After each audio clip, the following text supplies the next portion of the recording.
Hello everybody, welcome along to the roof of the broadcast centre here at Wimbledon for the very first Wimbledon coffee morning. My name's Danny Jameson. And I'm Amory Batson, and we are live from Wimbledon. As the players start to make their way down to London, we are going to take you through this year's draw.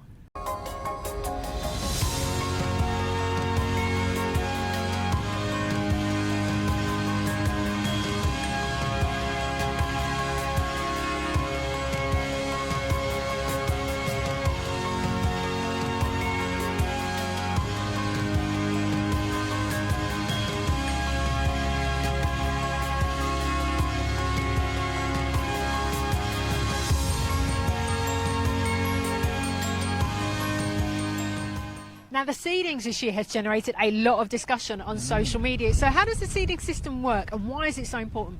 Well, Wimbledon's not your average Grand Slam. It works a little bit differently here to elsewhere. On the ladies' side, it's pretty much in line with the world rankings. However, on the men's side, the ATP, they take into account your performance on grass as well. Now, for this year in particular, that means two of the biggest names at SW19 have been affected. Absolutely. So Novak Djokovic is seeded first on the men's singles. No big surprise, of course. However, seeded second this year is one Roger Federer, and sitting in third will be Rafa Nadal from Spain. So those two have basically swapped position from their world rankings into their seedings. Now, why is that important? It means that Rafa Nadal, if he makes it through to the semi-final, will meet Roger Federer. If he can get past Federer, he will meet Novak Djokovic in the final. Very, very difficult. Very difficult, very challenging. We'll get to the draw itself a little bit later on. We have some expertise on the way up from the press room as we speak. But before we get to that, some of the top seeds, let's look at the ladies' draw first. Naomi Osaka, number 2, just behind the new world number 1. Absolutely, Ashley Barty.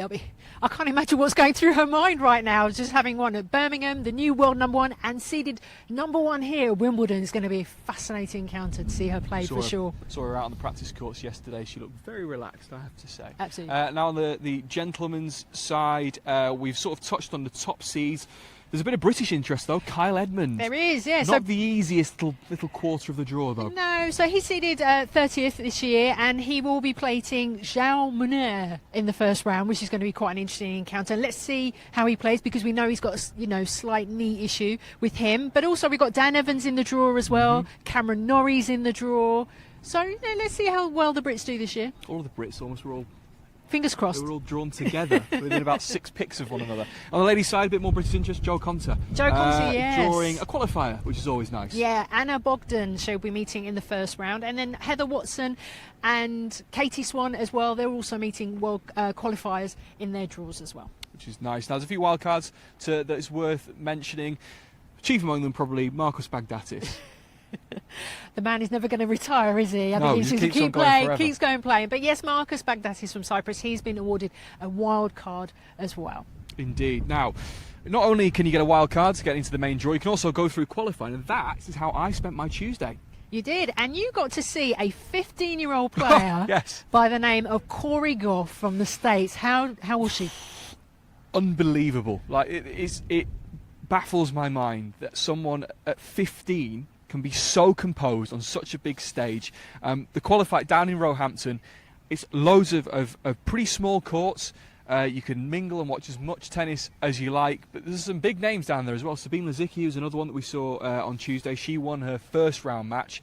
Unfortunately didn't make it to the main draw, but honestly, Corey Goff was just incredible. Like, she's 15, she plays like she's twice that age, like she's seen it all before. It's really, really good to see. I cannot wait to see what she does when she gets down here. And we'll have a bit more of a chat about her with our special guest shortly, for sure. Yeah, now listen, the draw always throws up some big surprises in the first round, and maybe this year is no exception. Hey, even defending champions aren't immune.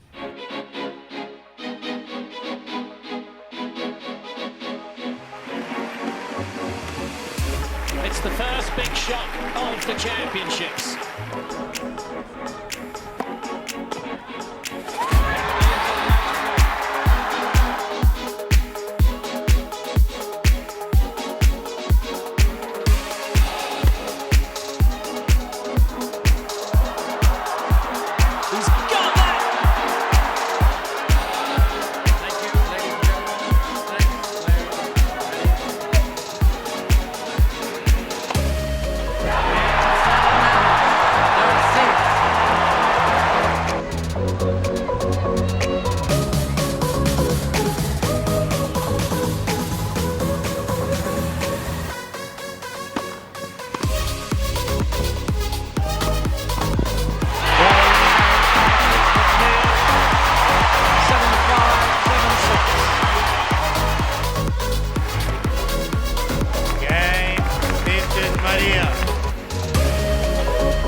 So many big names falling at the first hurdle. I wonder who that might befall this year. Now, I mentioned a very special guest to dissect that draw. She's made it all the way up onto the roof. Tennis journalist extraordinaire, just fresh out of the draw. Reem Abulleil, welcome to our lovely little set right above court 18. Now, the draw is rather exciting. Let's start with the ladies first. What immediately caught your eye? Well, the fact that the top quarter is absolutely loaded. There are so many names in that top quarter. Actually, 3 of last year's 4 semi-finalists are in that quarter. It's unbelievable. We've got Serena Williams, Julia Gorgas, and Angelique Kerber, who were in the semis last year. But you also have Ash Barty, who's the new world #1, coming off a Birmingham title, French Open title. You've also got Maria Sharapova in there. You've got Garbiñe Muguruza, former champion, in there. It's just unbelievable how many people can cause some damage in that quarter. And do you think for some of the players they might be slightly nervous about their first round matchups and others will see this as a challenge and step up? It really depends how much confidence they have coming in. Someone like Ash Barty, she's riding a 12-match winning streak. She's fine. She's maybe a little bit of nerves of being the top seed for the first time at a slam and all that, but have you seen her? She's so relaxed. She's unbelievable. She's got that really Australian laid-back feel, hasn't she? Exactly. I mean, someone like Serena Williams, she gets pumped up no matter what. She's used to everyone coming at her. She always says, like, everyone plays the very best against me. So, I don't know. I'm very excited to see how that pans out. But Angelique Kerber also has a tough one because Tatiana Maria is a fellow German. It's going to be tough for her. She beat Svitolina here last year. She's a very crafty grass court player, so that's going to be a tough one as well. You mentioned that top quarter being so stacked. Does that then open the door maybe for somebody a little less heralded in the other 3 quarters of the draw to maybe go deep? Definitely you can look at it and see, like, for example, the quarter of Kiki Bertens, who was a quarter finalist here last year. For example, she's someone who I feel that she's probably can come through that quarter and do well. Naomi Osaka, who's the #2 seed, her quarter is not easy either because she faces in the first round Yulia Putintseva, who beats her in Birmingham just a week ago. Putintseva is always tough. It's just very always tough. Yeah, she's so feisty. She never gives up, and she gets in people's heads. Yeah. So, and knowing that she just lost to her, that's a tricky one. She could also play Sofia Kenin in the 3rd round, who just won Mallorca on grass. So her path is not easy at all. And indeed for Sofia Kenin, who beat Serena Williams in the French Open, she's going to be coming full of, I mean, she's full of confidence anyway, but she'll be riding that confidence even more. She's young and getting better every single week, and obviously an all-court player. We've seen her do well on clay, we've seen her do well on grass. So I'm excited to see how Naomi tries to pull through that quarter. So for our viewers out there, what would you say first round? What are your picks that people should keep an eye on? So Shea Su Wei against Elena Oh. Ostapenko, because that's just an amazing contrast of styles. You have Shea Su Wei, who can hit every single shot in the book, and Elena Ostapenko was a semi-finalist only last year here. For me, also Coco Gauff and Venus Williams. I spoke to Coco Gauff yesterday when she qualified. There were so many journalists around her. There was so much attention on her. And one of the first things she said when someone asked her, who would you like to play in the first round? She was like, of course, I'd love to play Venus. The gods must have been What looking are the down today. chances? She said that in Miami when she lost, she was more upset that she wasn't going to play Venus because she could have claimed her later in the tournament. And she was like, I was more upset about that than that I actually lost. So I can't believe that she got her in the first round. I think that's really interesting. And You the can eas- tell as well that was the biggest reaction in the press room as well It when was those very much coins so. were taken out. Absolutely, because there's a 24-year difference, I think, between the two players. 15 years 50. old. She's and she acts like she's seen it all, just like you said. It's unbelievable. There's a lot of other first rounds. For me, a difficult one is for Sloane Stephens, former US Open champion. She plays Timea Bajinski, who's a former French Open semi-finalist. So that's a tricky one, I think, as well. It's going to be a long one, I feel. If we want to go a bit of upset watch, of the seeds, who do you think maybe has the trickiest draw, has the biggest chance of joining those the seeds that we saw so many lose in the first round last year? Oh, you want to see who's going to survive? No, who's got the biggest chance of maybe not making it to round Past two? the round. of the seeds? Yeah. Let me take a look. There's always somebody, isn't there, I think? Yeah, I would probably say that Angelique Kerber. Oh, That's a but she's doing big, so big well. shout. I know, but she's got a really rough path. I don't know. Coming back as a defending champion, and she's already gone very deep in Eastbourne. She's in the final. Who knows how? Maybe there's going to be a little bit tired, and I don't know. And I her worry- ankle injury as well, isn't there, that she had the last few months as well. There's probably a little bit of concern around that. I worry about Angie. Yeah. Oh, such a shout. Oh, But there you Naomi go. as well, I have to say, because Naomi's draw is not easy. Yes, absolutely. So let's move on to the men's draw, of course. Novak Djokovic will be meeting in round one Philip Kohlschreiber. Now, for me, I think my eyebrows went up when I saw that, because I was thinking, goodness, that's going to be a tough one for Novak. Philip is always a tricky first round. He's always been ranked around 33 and 34, so he's always been the highest ranked non-seed in the draw. He's not this time, but he's always someone who you flag as that's a really tough opener. Especially this time for Novak, because he lost to him at Indian Wells just a few months ago. His record is still very strong against him. It's something like 10-2 or something like that. But the fact that he did lose to him this year, it's not a first round that anyone would want to have. No, unexpected, I'd say, for sure. Indeed. Now, probably the potential second round matchup that most people are talking about could well be Rafael Nadal against Nick Kyrgios. I know. I think everyone gasped when they saw that section. Rafa's draw is not easy at all, and the fact that he could play Nick as early as the second round, we also know that there's kind of some sensitivity between them. I saw them Beef. We call it beef. A little bit beef. I felt like sensitivity is less than beef. I was trying to tone it down. No, there's beef. But they were practicing side by side in Orange. Oh, the other day. okay, And I was like, okay. okay. So they at least got to scout each other's games very well if they do end up playing each other in the second round. So that's definitely interesting. Rafa in general, his path is not the easiest. I think that Roger's draw is probably one he would take. He does have Borna Coric in his path, who's someone who beat him last year twice, and including on grass. But I think that Roger would be quite pleased with his draw.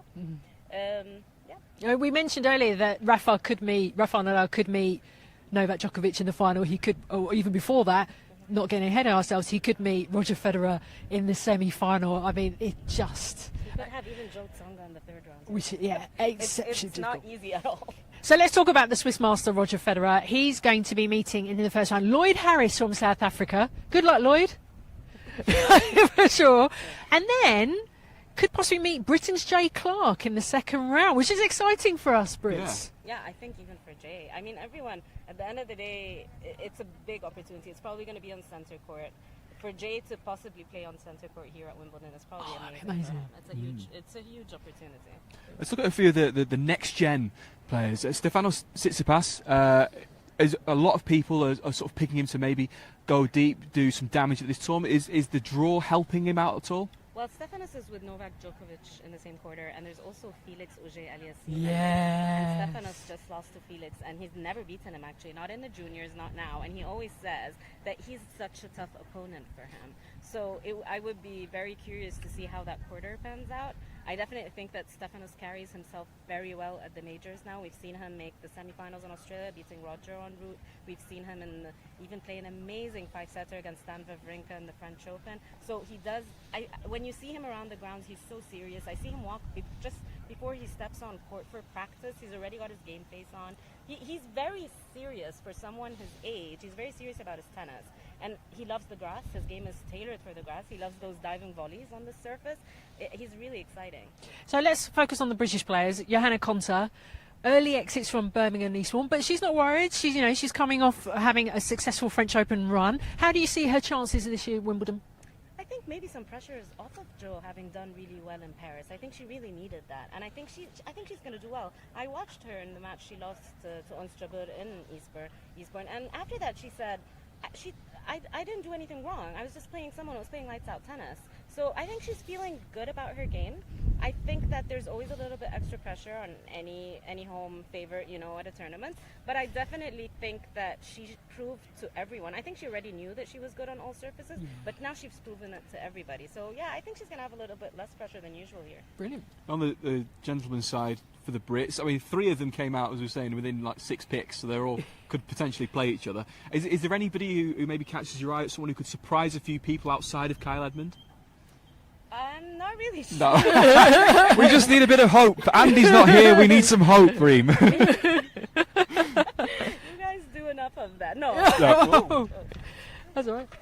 Sorry about Here that. it is. That's quite all right. It's very windy up here, if you hadn't noticed. It's very windy at the top of the roof. No, I mean, Cameron Norrie is obviously there. He's had some good matches as well. I watched Jake Clark last year, I think, against Ernest Gulbis, and it was a good match. It was a good match. It was a good match. So, no, you never know. And when they do get that opportunity more than once, I think that also they do better each year. Does that experience help? So I was noting when the ladies' draw is happening on the boards, they flash up their best finish at a Wimbledon. And there's so many of the seeds in particular have either never played here or some of them have never won here. How important is that experience of having played on the Wimbledon grass to your success here? I think it definitely makes a difference. It's even more mental than anything else. I think sometimes people are daunted once they come to a major and they don't know their way around if they've never been here before. I was talking to Lindsay Davenport in Paris recently, and she used to coach Madison Keys, and she was telling me that what works with Madison, because she's unbelievable at majors, she has an amazing record, is that she has to come early for a full week, get acquainted with the grounds, hit on all the practice courts, know everything. So I know that for a fact that, like, people who come for the first time, it's a little bit intimidating. I mean, even as a journalist, like my first Wimbledon, I was like, where do I go? So of course experience helps. Absolutely. Listen, Reem, thank you so much for joining us Thank up you on the for roof. having me. I'm sure we'll see you around the grounds, and do join us later on in a tournament. We'll catch up with you then. But listen, we're going to be here in this very spot every single morning of the fortnight, aren't we? Absolutely. We look forward to seeing you every day throughout the championships. Indeed. Now we're going to go off and do some final preparations before it all kicks off on Monday, as are the rest of the staff here at Wimbledon. We'll leave you with a little taste of the preparations.